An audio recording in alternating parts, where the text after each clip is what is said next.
are the leaders on the Cleveland Browns? Are there actual leaders on the Cleveland Browns? And how are they going to distinguish themselves as the leaders?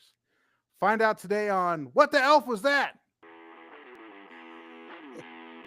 You're listening to the What the Elf Was That podcast, an iconoclastic look at the latest Cleveland Browns news. The What the Elf Was That podcast is part of the Fanatical Elves podcast network, a part of the Fans First Sports Network.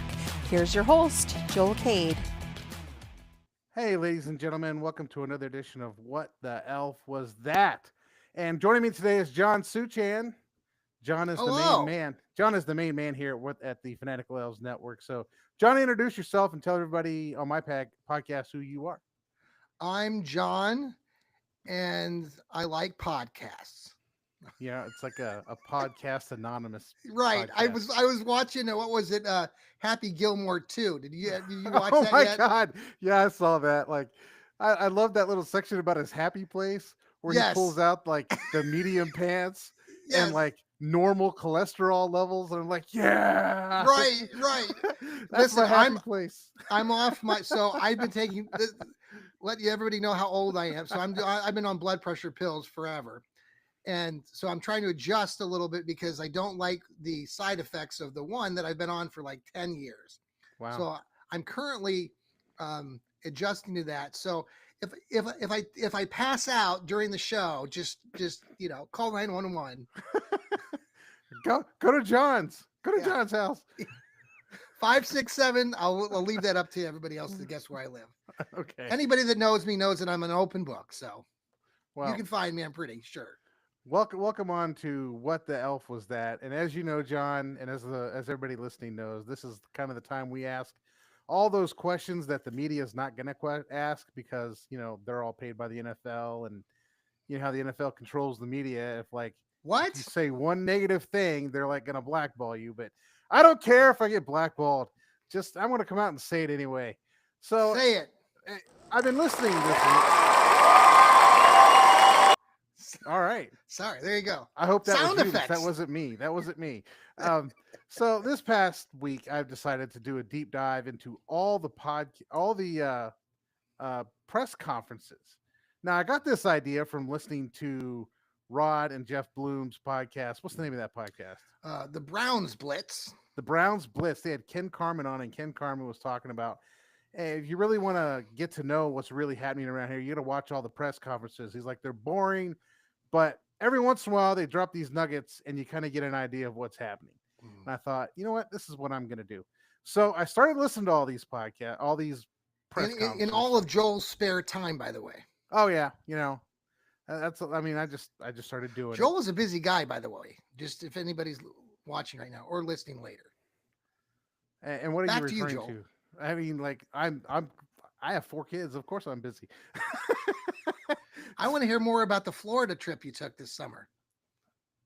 You know what? We can get back to that later. We'll come back to that. Okay. So been watching these press conferences, and like every coach, especially Kevin Stefanski, all they're talking about is team leadership. Mm-hmm. Leadership this. We need good leaders. We need people to lead by example. We need people to lead by being vocal. Whatever style of leadership you have, we need you to become a leader. Mm-hmm. And it got me thinking, on both sides of the ball, who are the leaders on this team? Mm-hmm. So let's start with the defense, and I'll kind of give us the problem, and then we can kind of like. I can't imagine what that is. A typical. Let's just start with the linebacker position, right? Because somebody's got to wear the green dot, and for you guys don't know what the green dot is, that's the guy who communicates with the coaches on the sidelines. He's got the speakers in his helmet, and he's listening to the play, right? So this is the guy who's usually the leader, who's usually the one calling the plays. Mm-hmm. That was Jordan Hicks, and he retired. Yeah. So who's going to be that guy? I mean, you've got Jerome Baker, but he's a first-year guy. You've got Schlesinger. He's a rookie. I doubt he's wearing the green dot. Grant Delpit came out in his press conference and said, I have volunteered to wear the green dot. Really? So it's out there. I'll tell you somebody who's not the leader on defense. Who? That would be Myles Garrett. Myles taking the day off, Myles Garrett. I mean, I'm trying not to just trash Myles Garrett. I mean, he's They a were pretty great peeved football the other player. night. Emmett Golden and Gerard Cherry on 850. They were talking about it yesterday, and apparently that he did have the day off. He got the permission slip from Kevin Stefanski, and so I know we're gonna get into accountability here. It Mhm. does not sit well with you, and nor does it sit well with me right now. So he did not have the day off. He was given the day off, like he was given one of those, since he's a veteran, day offs, and Oh, Kevin okay. Stefanski gave him permission to have the day off. And they were talking just generally that this was yesterday, Mhm. that him not participating after having come out and said all these things about he wants to be the leader and be all these Oh, things. well, yeah. And again, it's Myles Garrett, even though, he doesn't have to, he can walk around without a shirt on. He's still not showing up for practices. It just doesn't sit well with a lot of fans and a lot of people that are analyzing this team. And there's a lot of problems out there with all this.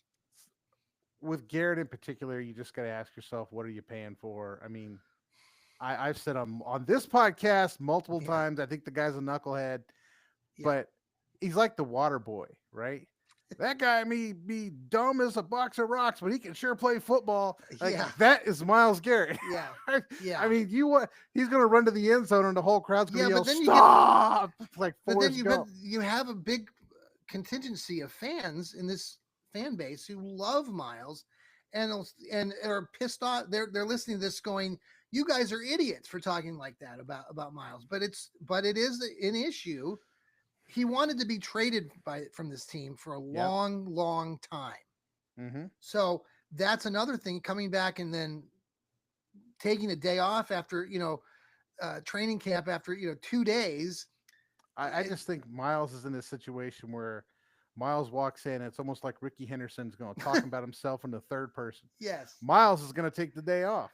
George getting upset. George getting upset. George. Now, Myles is going to do this. Myles is going to do that. Myles Garrett is not a leader. But I'll tell you who I think is one of the leaders. Who do you think? Grant Delpit? I like Denzel Ward out there. Yeah. Now, he's not traditionally a person out in a wide corner that you'd have calling the plays. And the team leader doesn't have to call the plays, right? That'll probably end up being Jerome Baker. But I think the defensive backs need to become the leaders of this defense. Like, remember back in the days when they started the dog pound and the barking, right? Yep, 1985. Yeah, Minifield and Hanford Dixon. Hanford Dixon, that's right. They started the barking, right? So they're up there trying to get interceptions and picks, and they're doing they're trying to get the defensive line going. This is what we need to create in Cleveland, right? We need to create a team that has some kind of identity. Now, if that identity is the defensive backs coming out and like rallying up everyone else and getting everybody lined up right and getting everybody in a situation where they can be somewhere, I think that's all you have right now. You've got the defensive backs, because the defensive line is going to be a mess as long as you got Myles Garrett, and and that's both good and bad, right? They're going to create problems, right? But they're also going to be problems off the field. Yeah. And then you've got the linebacker core where you've lost JOK, you've lost Jordan Hicks. That group is not ready. What about the rookie Carson Schwessinger? I mean, I think you said rookie. Well, but people are talking about him getting the green sticker. Like, this kid was a walk on it at UCLA like 2 years ago. So I haven't seen him play, but I'm going to tell you what, your linebacker needs to be the one. If you have a 3-down linebacker, and if they think he is a 3-down linebacker, he needs to be wearing the green dot, period. You want the guy who's on the field wearing the dot. But I mean, that's kind of what you're hearing from people at Berea, that he's really could be the guy. And I'm like, I'm the same way as he's a rookie, but I don't know. I like the idea of Denzel. What about Greg Newsome? I mean, he's not, but Greg Newsome was interesting in his press conference. He seemed to be more mature. He seemed to take a more, Greg Newsome's the guy, right, who would go out and got his car broken into, and he's out at 3 a.m. and that's this guy, right? But he seemed to be more like, hey, I'm working on this, I'm working on that. He's more mature. He's kind of like trying to settle into his position. I could see Greg Newsome even before the Martin Emerson injury, like Yeah. winning that outside corner slot, outside corner How position. badly do you think this Martin Emerson injury is going to affect this defense? I mean, it's going to, but I mean, he had a bad year last year. He was ramping up Mhm. for this year. He had changed his diet. He had changed his routine. He had got Mhm. into more running to build endurance. It's Yeah. too bad he's got that Achilles injury. Yeah. So I don't know. We'll see. We got to have some, next man up. So I think leadership's going to be a question on the defense. I mean, I Mhm. really do. Like, I don't think there's one clear cut guy that you can walk up to and say, Well, this is is this this year guy. 9 for Miles? It's Isn't something ridiculous. so? Like, I mean, the assumption has always been because of Miles' physique and the way he talks about himself and the way that he's portrayed that he's the leader of the defense, but he's really not. He's like Never the head has been. knucklehead. No, Yeah, he's never been. He's Miles is like you can't spell Miles without me. right. That's my motto for Miles Garrett. You can't spell Miles without me.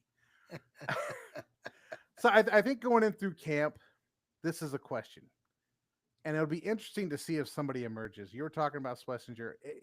You know what? What crazier things have happened, right? hmm I can't Schlesinger, think of second anybody round else pick. on the defensive line that stands out, like a veteran. Can't think of anybody else that would I mean, fit you have that. hopes for Mason Graham, but those are hopes right now. True. That's true. Yeah. Mm-hmm. Do you want to talk offense So or you want to go to the break? let's take our quick station break, and then we'll come back and we're going to head up the offense because I think the offense is a bigger question Mm. even than the defense is. So hang on, we'll be right back after the break.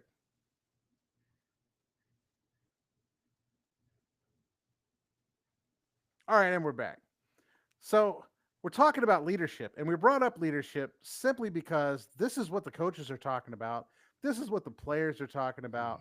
When you get into these press conferences, this seems to be the one of the big languages that's going through. And I got myself asking, who are the leaders on this team? All right, so let's talk offense. Mhm.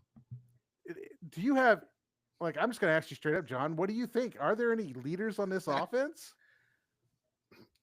If Nick Chubb were here, which he's not, he's down in Houston, he'd be the leader, quiet leader. Yeah, I think that'd be David Njoku is an outspoken, he's kind of like the chief.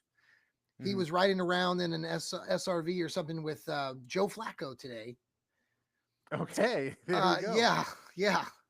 So, I mean, Joe, he's the 41-year-old guy from the couch that's now going to lead the charge, at least for the first few weeks of the season. Mhm. I mean, Joe would, just because of who he is, that would be who I'd want to be the group spokesman for right Right. now. Not David Njoku. Never really had a lot of respect for him, even though a lot of people I like thought I David. thought he said something interesting in his press conference. Somebody asked him if he is starting to embrace blocking, which he's become a much better blocker than he used Yeah, to be. I used to say like his next block will be his first block, and this was like 3-4 years into his career. And Njoku said somebody asked him like, yeah, "Hey, why is it now that you take pride in blocking?" He's like, "Well, I got benched, and I didn't like being benched, and they told me I was benched because I couldn't block, so that made me learn how to block." I was like, "That's probably the most honest thing I have heard right. in all these press conferences." Yeah. Like Njoku's The like, only reason "Yeah, I go with, I had a story, a colleague of mine that I write with another group who shared a story with me about Njoku from like his rookie year and how he okay, treated the local media inside the locker room after a game or two. And what was shared was basically that he was just a complete moron. hmm And so that's, but obviously, like, I think this is Njoku's ninth year as well with the team. He signed so with that the makes him team what in 29." 2017. He came on.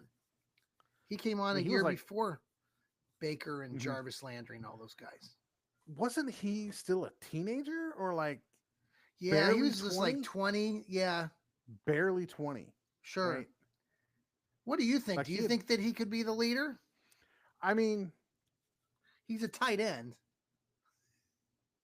I think the question with the offense is who's the quarterback? Because offense is a situation where like Your Mhm. leader is your quarterback. Yeah. He's calling the plays, he's executing the plays, he's lining everybody up, he's telling everybody, he's calling. Sometimes the quarterbacks will call out the schemes, but mostly, the centers will call out the schemes. But he's the guy that's setting the tone. Hmm. Okay. And here's the problem. You got four people and you got one guy hurt. Yeah. And now you're dealing with three people. And as of all these Shador Sanders highlights I've seen, him throwing these big, long touchdowns, you also see him get sacked before he throws the ball, Okay. you know? So, I mean, I think the guy's got some work to do before he's going to be the guy. More than I think people are willing to accept right now. So Mhm. I think he's fourth on the totem pole for a reason.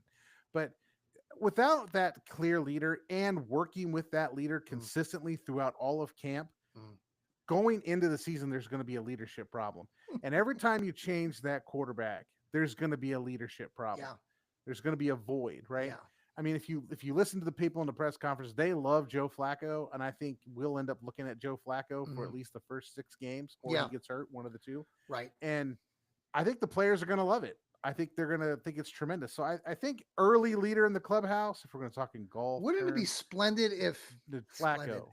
if Flacco managed to make it through an entire season?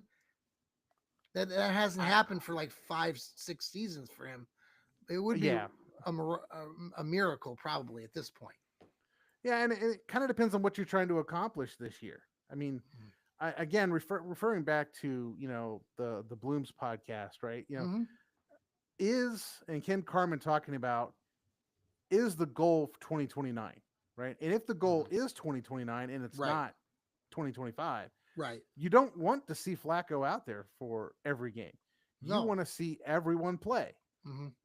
which means the offense is going to get used to a guy, and then bam, we're gonna have somebody else got to start that whole process again, like Sisyphus rolling the ball up the hill. I mean, the It's fan gonna come base, crashing down again. Joel, the feedback that you see and you read about with everything you just said is so many of us, and I don't know about you, but me, I would agree with a lot of these people. It's really hard right now as a Browns fan, like this season in particular, like getting really excited about what's going to happen because we're already saying there's going to be so much dysfunction and change throughout the season. It doesn't give a fan who wants to see them get to a Super Bowl any sort of like everyone's talking, even the front office is talking in terms of, well, this is kind of a retooling year, and listening to the Haslams, it's just a sad moment. I think a lot of people have said this is one of the lower moments being a Browns fan. So how do you motivate the fans I don't know, but I think with this all is this an leadership admission that too, like you said? I think it's an admission that Deshaun Watson's just not working out, and we're now living in the ruins of Deshaun Watson. That's a good And example. Yeah, that's a good. You kind of have to just build your way out of it. And sadly, I think that it really is where we're at. We don't have a quarterback. I don't think anybody's really believing that Deshaun Watson's going to play football for this team again. I can't for the life of me find anybody who seriously believes that. Yeah. And then you're just stuck with these 4 guys you got. Yeah. Okay. I think in year 3 or 4, Shador Sanders could be, I don't know what he could be. He could be really good, but if he can't go into camp and fumble snaps and think he's going to make any kind of significant contribution on a team that plays under center more when they run that outside zone under center more than that's where my optimism, though. I'm a little bit more of a, my thoughts are, more scattered and not as concrete. With Shador, I think some of us, I'm looking at Shador, and I know it's going to take some time, like you said, but that's the one thing as a Browns fan for me that has me clinging to some hope in the future. And I pray to God that the kid can be given that opportunity to play for 3 or 4 seasons with this team. Some people are already trying to get the Browns to start drafting quarterbacks next year. And that's depressing. I don't want to be talking about drafting more quarterbacks when we just literally just drafted 2 and we haven't even seen them play yet. Right. We need to see them. This is where you say Flacco for a whole year. And I think we need to see the rookies Well, no, and see We got to that's see him. well, no, okay. So, like I've said this before, like Flacco would give you the most consistency, but Flacco's trend for the last 6 or 7 seasons is he can get 5 to 7 games, and that's it. Right. With that in mind, I've also said, it was me personally, and I'm coaching the team, and I don't care that we took Shador in the 5th round. And I'm sorry, Dylan Gabriel is a lifetime backup quarterback. That's just my opinion. I'm running Yeah, I with don't Shador. see. I might start Flacco, the first game, the first 4 games, but then I'm putting Shador in there and I'm letting the kid play. Now, Dylan is competing with him, so be it. But if it were my team, I'm going with the veteran and then I'm putting Shador in there and letting it roll. Because we're Yeah, already my saying that. confusion. Go ahead. I was going to say my confusion on this is Yeah. Kenny Pickett. Like, I think once you drafted Shador Sanders, Kenny Pickett became irrelevant. But he's like taking the reps, and he's like, Mhm. Kenny Pickett's great. I don't know if this is one of those situations where, like, the Travis Hunter situation with the draft, where they built this guy up so much, Yeah. they're thinking, okay, we can get a haul for this once we've like hyped him in the media. Yeah. Right. Right. Oh, he's the Shohei Ohtani of football. right. No, he's not. Come on. Right. But maybe if we hype up Kenny Pickett, we'll get somebody to give us a 3rd-round pick for him or something. I don't see why you play Kenny Pickett this year. I just don't see it. Well, he has this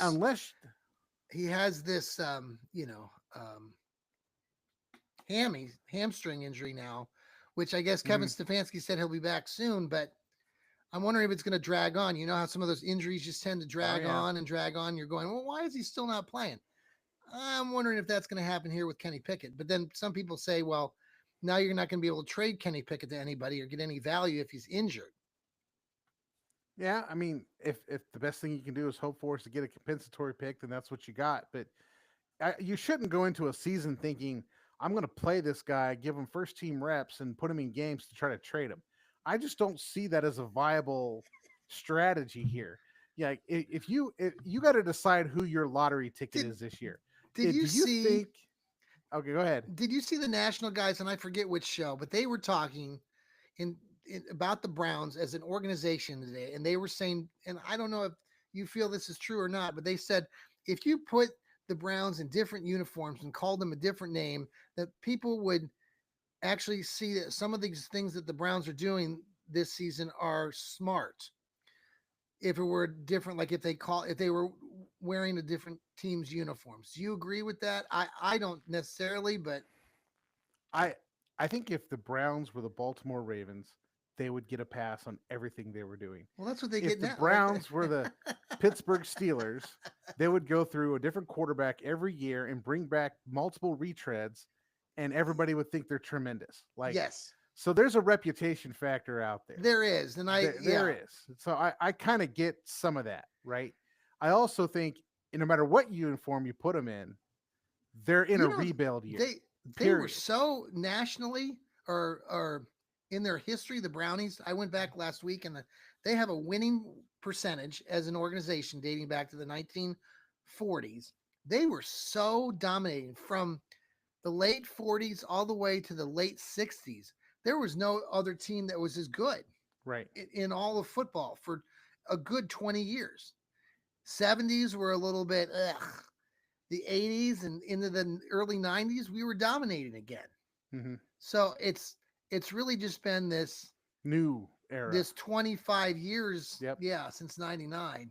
But we do have a winning record as an organization. We're in the middle of the pack. I think we're 14th overall or something like that. So thank God we won all those championships back in the day. I would agree. Let's move on to our next topic. Yes. Accountability. I've noticed that when the offensive linemen get up there and talk, they talk about accountability. Mm-hmm. And Jack Conklin almost said it with a little glee or something in his voice and a little pep in his face. He's just kind of like, if somebody's lined up off sides or somebody jumps off sides, I don't know who he would be talking about. I don't know who jumps off sides pretty much 3 times a game or lines up off sides. And he pointed out that when that happens, they go into a team session and they have a reel. And they call it a mental error reel. And they play this in front of the entire team. and then they have to go up in front of the team and basically like apologize for these mental mistakes. So And I Miles thought, has been apologizing for a I long don't time. know. Maybe that's why he's taking a day off. Like, I've had enough of this. Deuces. You know, I think that's a really interesting. Like, we have not Do you heard any like of that these. approach? I love it. I Yeah. do. If I was an offensive lineman and I got some defensive lineman jumping off sides and lining up off sides, Yeah. that gets old because you don't get a real chance to get a good rep.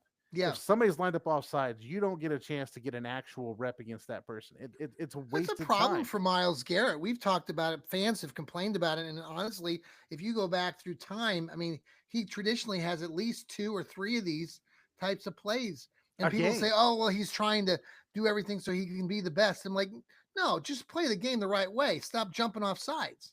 Yeah. hmm But that's part of his game, right? He's this get off. Yeah. I mean, I get part of it is like, okay, let's time the snap count, but how many times have we watched, and it's Miles Garrett, right? Yeah. That the team will come out and say, okay, we're going to change up our snap cadence and we'll get Miles Garrett to jump off sides and get a first down. Mhm. I'm telling, when I'm not exaggerating, it's 2 or 3 times a game. It is. And it's in I would, significant moments, it's a like third significant. downs Mhm. late in the game. Yep. Yep. I would agree with you. So I thought the accountability piece was kind of interesting because that makes people be held accountable. And who's like the one person that nobody holds accountable? And we've heard this from Jadavion Clowney back Yes. through all these defensive ends we'd have come through the Yeah. Browns. And they would when they would leave, they'd be like, I'm done with this, and I'm done with this Miles Garrett crap. Mhm. They're like trying to pump him up to be some kind of Hall of Famer, and it makes life miserable and nobody wants to be around him. So I'm happy to be getting out of here. And there's like a long list, maybe 4 or 5 deep Yeah. of defensive ends we've gone through to try to be the other side of Garrett. And they're Mhm. like, can't wait to get out of Cleveland because they don't want to deal with him Mhm. anymore. How much do you think like Jim Schwartz, the defensive coordinator, can influence anything moving forward? Because obviously things haven't really changed. Miles is still taking days off.